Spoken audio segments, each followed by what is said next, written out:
Patanjali has defined the first two steps of yoga and given the details of the first two steps, and also the changes that take place in a disciple when he follows the first two steps. By the practice of the total surrender, we will be able to experience what samadhi is.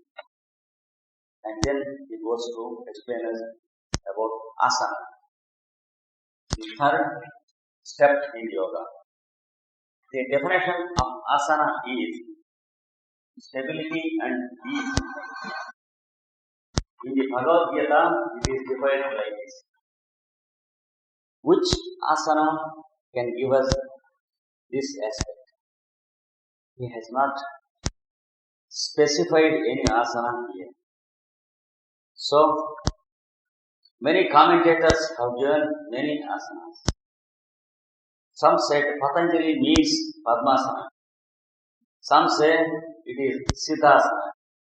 And some people say that by doing the asanas like Sarvangasana, Shirshasana, etc., then one will be finishing the third aspect. And he will get stability in his posture of sitting. That is what they say.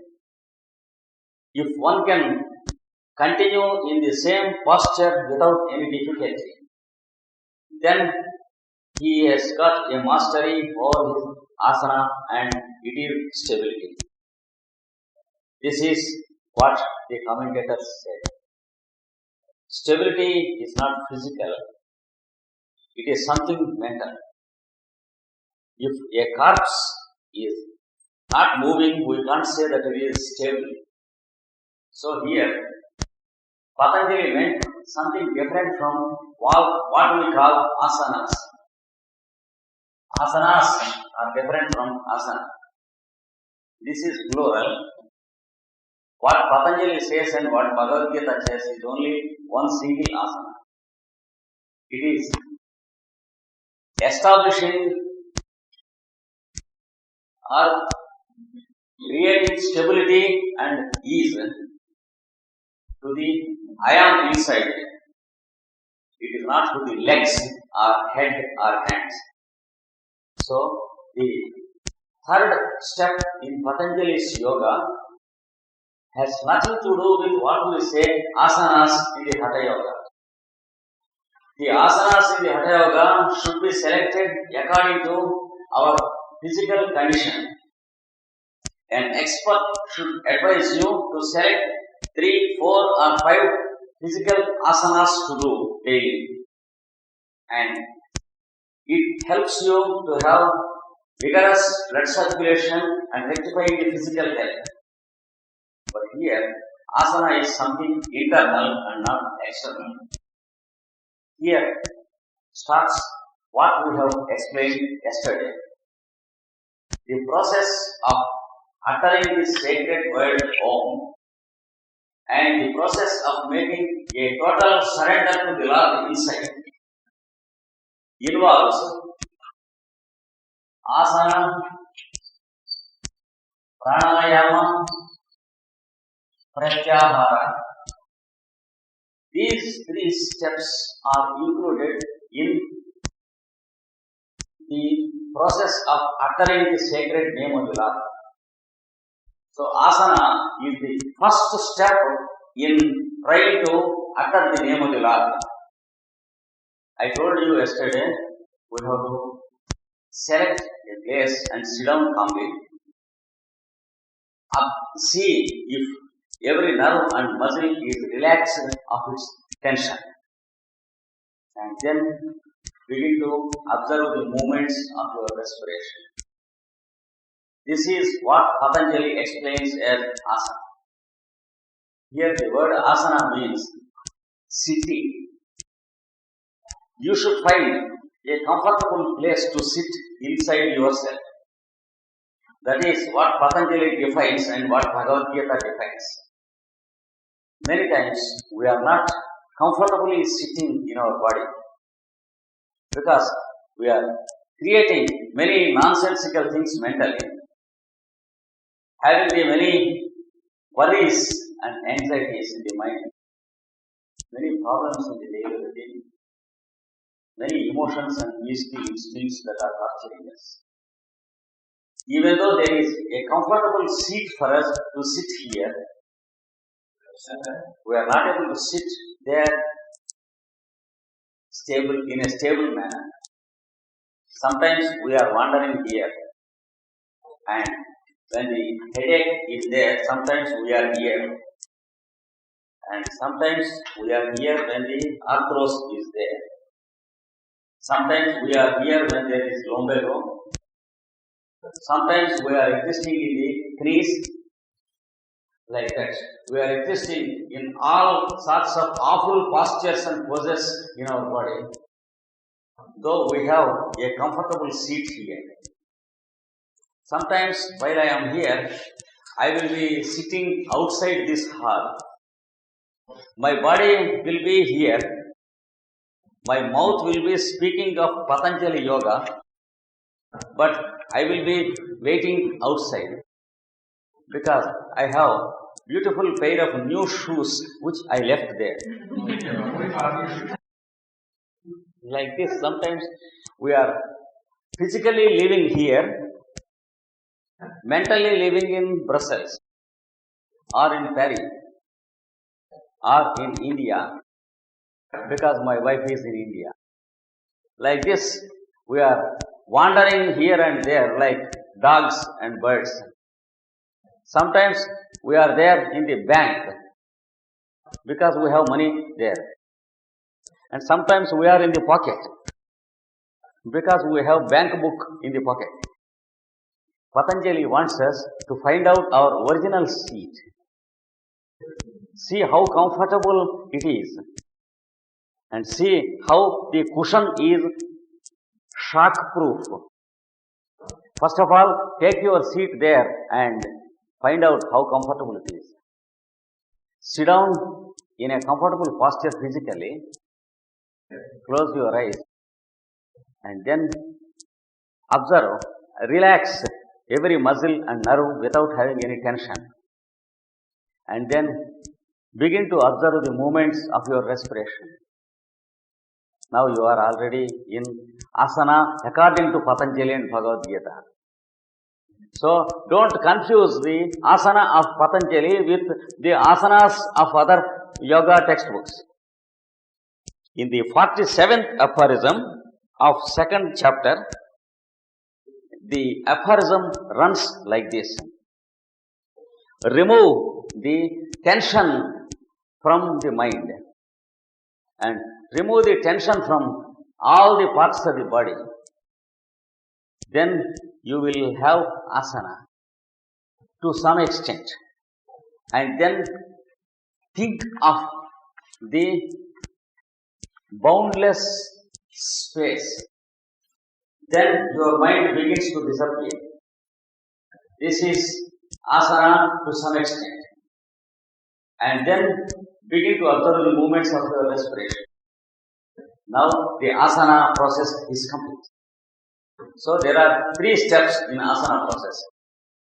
One step is remove the tension from all muscles and nerves mentally. Automatically the tension in the mind is released. And then think of the boundless space. For a moment, have the idea that space has no boundaries. And all the worlds and all the solar systems are in space. And all the galaxies are in space. And still space is vast and boundless. And think that you are placed in boundless space. That's the second step. The third step, begin to observe the movements of your respiration. And then you are automatically above and beyond the pace of opposites, what are called polarities. They are there in us existing. For example, to like one person and to dislike another person. Automatically, they are there in us. I like my Guruji very much, but I don't like the horrible fellows who are with him. This is what is called polarity. That means you are insulting your Guru grossly. And our response to light and darkness, cold and heat, comfort and discomfort. People go to holy pilgrimages with all devotion to the Lord, and they search and search for a very comfortable and luxurious restaurant.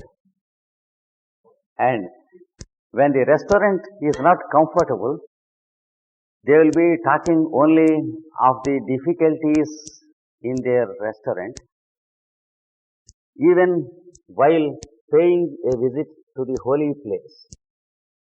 Going there in the sanctuary in the middle of the church and kneeling there and speaking that this restaurant is horrible.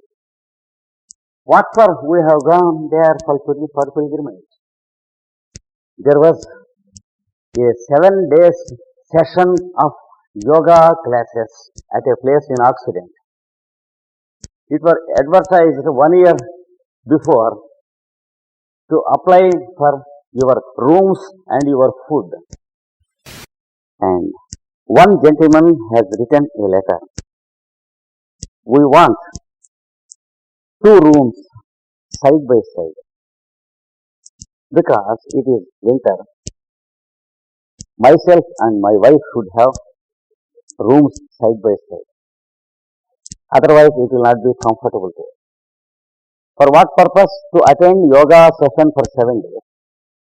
So, they will be bothering about their restaurant and meals and drink.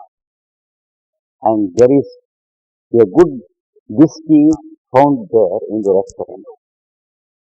They feel all the more comfortable and more holy than when they see God. Because we found here a very rare type of, so we should try to be above polarity. Very, very difficult. Because the mind polarizes either to one pole or the other. It cannot be in the middle. Always it wants to see something when we are hearing. We want to hear something, but the mind wants to see. When we are seeing, the mind wants to eat something. As long as the yoga seminary is going on, all through the 7 days, the disciple was there doing something all through the day. Because he is interested in the taste of the thing to be, the sweetness of the thing chewing. The mind will polarize either to the North Pole or to the South Pole, and it is very difficult to find stability in the equation. Patanjali says, by practicing asana, you will cross the difficulty of polarities with less difficulty, and you will reach your own equator of consciousness, from which you will not move this side or that side, and you will be established in poise.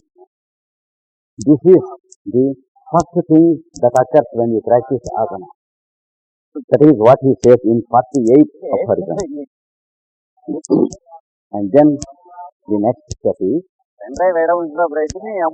make the respiration uniform. Yesterday I told you how to do it. Then Patanjali says, automatically the respiration, when you follow the arc of respiration according to the yesterday's instructions, the mind begins to disappear more and more, and you begin to exist instead of mind existing. So, Consciousness will no more be in the mind because you have grown conscious and the mind is absorbed into you. Now the mind exists only a part of yourself. Automatically the respiration begins to, as long as the mind is not there, respiration is not there. Again, when the mind begins to appear, automatically respiration is necessitated. This occurs for a few moments in the beginning and immediately you will become conscious of it and you will be automatically disturbed from that state. Because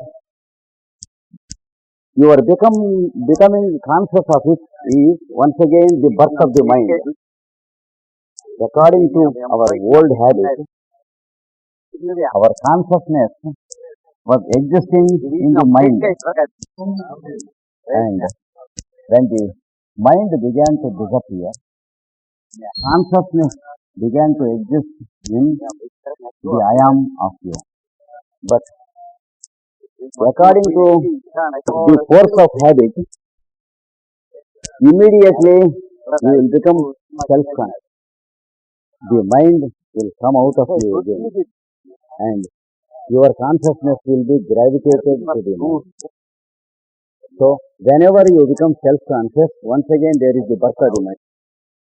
It is exactly similar to the state of awakening from sleep. The only difference is, it is not sleep from which you are awakened into consciousness, but it is from a higher awareness you are being disturbed into a lower awareness. This difference will be there and you will begin to observe it.